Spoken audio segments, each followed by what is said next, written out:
Put your hands together for Marcus Engel. Thanks, sir.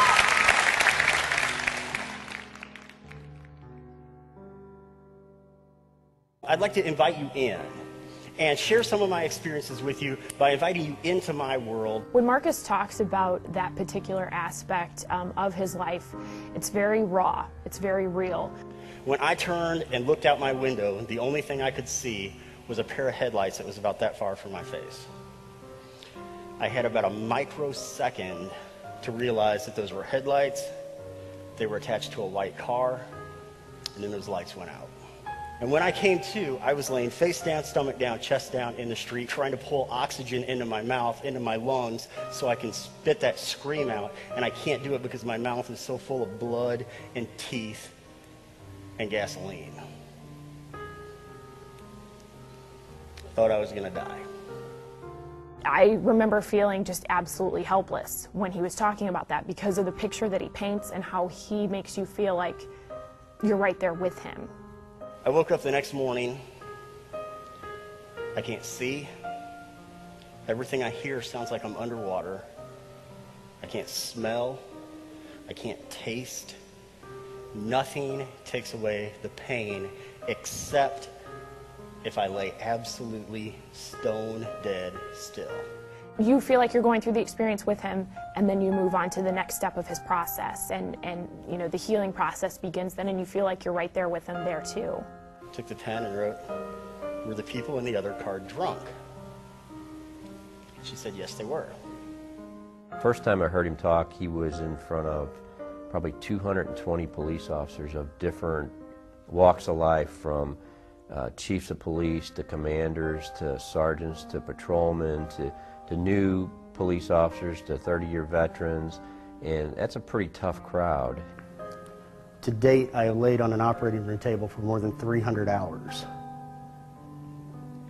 I went through having doctors come in and tell me I'd never see again. He actually just snatched their hearts, and they all were just listening to him very intently to hear what his message was, and after it was all over with, there were a lot of people that came up and wanted to shake his hand and say thank you. When the world is pulled out from under you, as it was for me, you got to question a lot of things about yourself, don't you? When you sit in the audience and you listen to Marcus, you think Marcus is talking directly to you. If I have my sight back for 10 seconds, I would want to see two things. First of all, I want to see in a mirror. Second of all, I want to see my wife. Just the simple things in life that he kind of turns around and makes you look at it from a different aspect. Marcus was brought to our company to energize the people that we work with and to get them refocused on their goals. There's nothing I can do to change what has happened. All I can do is change the future. With the one thing I had control over, which was my attitude, I started trying to rebuild my life. Here is this person that has had so many goals in front of him and has not only met many of those goals, but has far exceeded them, has met them way before the timeline given to him. And I think that was very inspirational in people's business lives. But then other people walked away just feeling like, wow, you know, maybe I can go home and be a better parent or be a better friend because of his message. You know anybody dumb? Okay, good. Me too. Know quite a few dumb people, actually.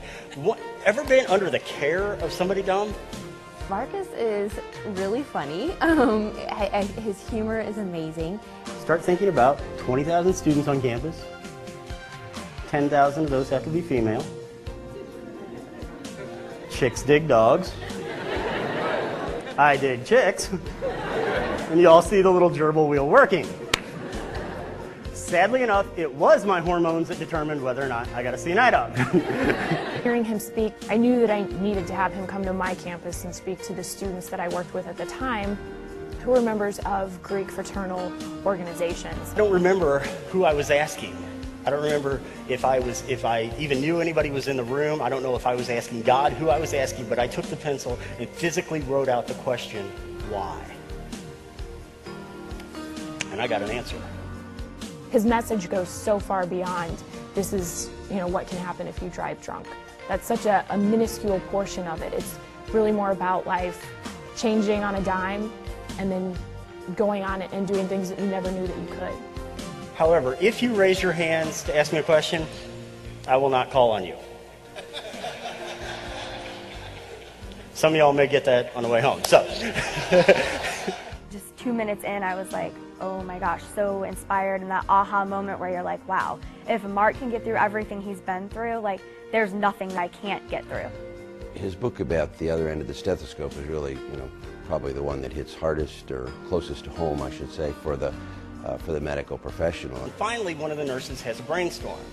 She says, Marcus, here's what's going to happen. I'm going to ask you a yes or no question. If you want to answer yes to that question, hold up one finger. If you want to answer no to that question, hold up 2 fingers.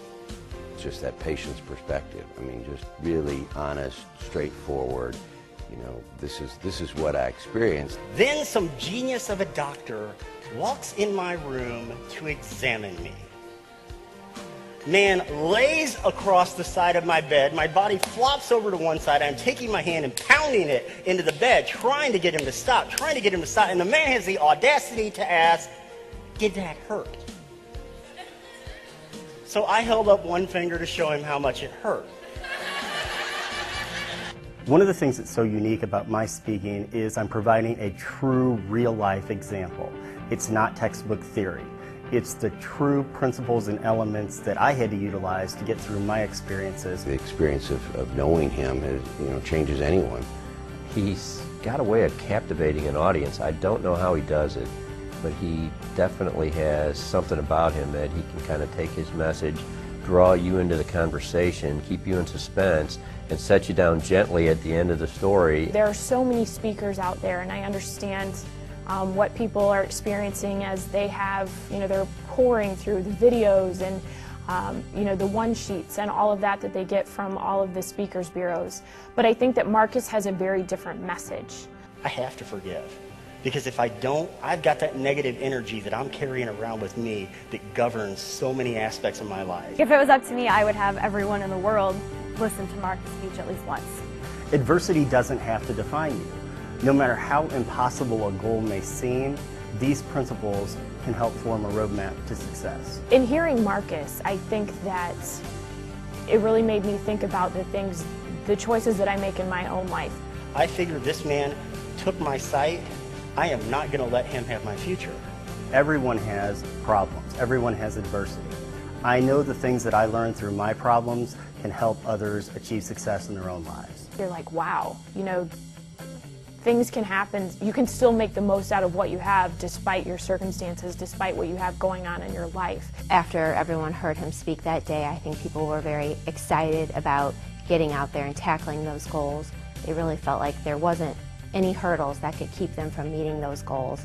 And still to this day, we consistently see people thinking about his message and really feeling like, I can do this. I can hit my goals. There's nothing that's going to stop me.